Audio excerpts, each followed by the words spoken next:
Jason, how are you doing? Good, thanks, Dana. And maybe tell us a little bit about yourself, Jason. I'm a BIM coordinator, architectural designer in our Quad Cities office. Do a lot of troubleshooting in file management, workflow processes and such, visualization, a little bit of everything. Well, Uh, thank you so much for joining us today at BMXT. Thanks for having me. So you guys can see my screen now? Sure can. Okay, great. So the tip would be to start off with the camera view. It doesn't necessarily matter the contents of the camera view right off the bat. View templates are always awesome for getting things set up and establishing everything else. And once you get that camera view set up, launch Enscape from that.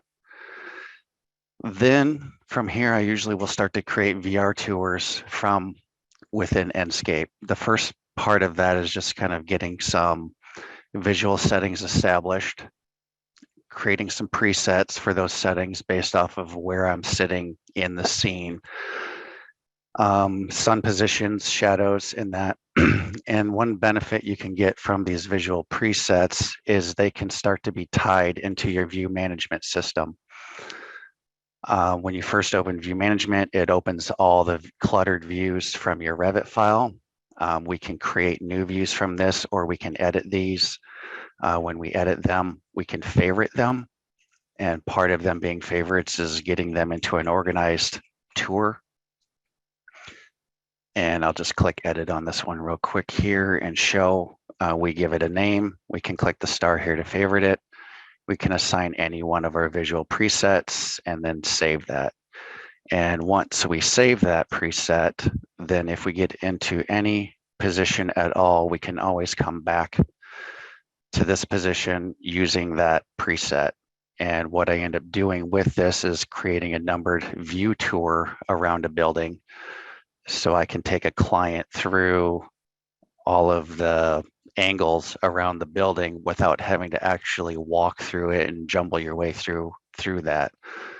The nice thing with doing this also is I can start to flip around to other sides of the building. And because of those visual presets, my sun positions always kind of follow along and I'm not working in shadowed areas.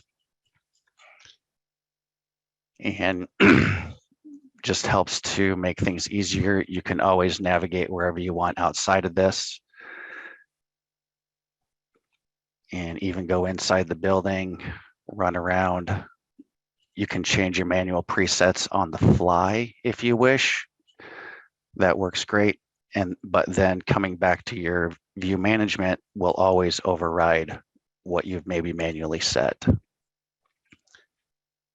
So we can start to create a nice little tour of everything using that. You can also start to use batch rendering and other tools like that once you get these view management set up. And that's really about it for the tips. If anybody has any Could questions this or be anything. could this be exported as like a video almost where you set this up to be almost like a walkthrough? I do have a video in this. You do have to create it separate. It does set up with a camera cues, and it's similar to most of the other video editing out there. I think Twinmotion and other programs will do that also. We don't do a whole lot of video tours. I did, just for the fun of it, come into this and make a video within a video or within the VR tour on this and set computers up to look like they're actually doing things. We've got company branding videos running on all the TVs in here. So it's kind of some cool stuff you can do with that. When I could even see you like running this video in the lobby space of a new office or, Yeah, trying to even, in architecture firms, we love to show off our work, right? And having that in our conference rooms or in our lobbies, having these yeah, dynamic videos, that would be really cool. yeah, it's great. Well, And thank you you can so see you much, can kind of Jason. fumble around as you're walking. So that's what's nice with these presets is you don't have to worry about stumbling into walls. Right. It's almost like a street view, like for clicking on the preset space of where your destination might be, right? Yes, when you're working with a client, it makes for a much more smooth experience going from view to view. Absolutely. Well, thank you so much, Jason. That Yep. was fantastic. I wish I got to play more inside of Enscape. I know that our visualization teams rely heavily on Enscape. So I went ahead and threw a link to Enscape in Jason's area. Um, we do have some questions popping up actually from Christopher Alexander. Thank you so much, Christopher. Having a hard time getting my videos to center through my walkthroughs. Any tips? Maybe we could have a Videos to center. I think that's just making sure you get the appropriate um, positions located in for your your eye elevation and such. yeah, I've kind of struggled with that too. Sometimes when you swoop around a corner, it tends to twist the camera a little bit. I don't have a lot of experience creating the videos, so I've never really messed with that a lot, but I kind of feel that pain a little bit. Yeah, I feel like creating 3D views and best tips and tricks on that and assigning materials could probably be its own full session, right? Yeah, for sure. We're finding that walkthroughs, like video game style walkthroughs, are becoming kind of our normal.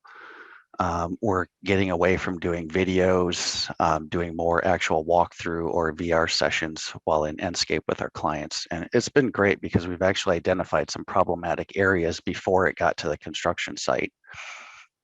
Absolutely. I know that we use it as almost like a clashing kind of coordination tool Yep, internally of being yep. able to walk through, but also during construction, we've been kind of overlaying it with AR, which has been very successful in some of our projects as well. Yes, we've been doing similar things too. We'll have to have a presentation on that. Have to have you back, Jason. Okay. Thank you so much for joining us, and ensure you keep the questions coming, you guys. Really appreciate that.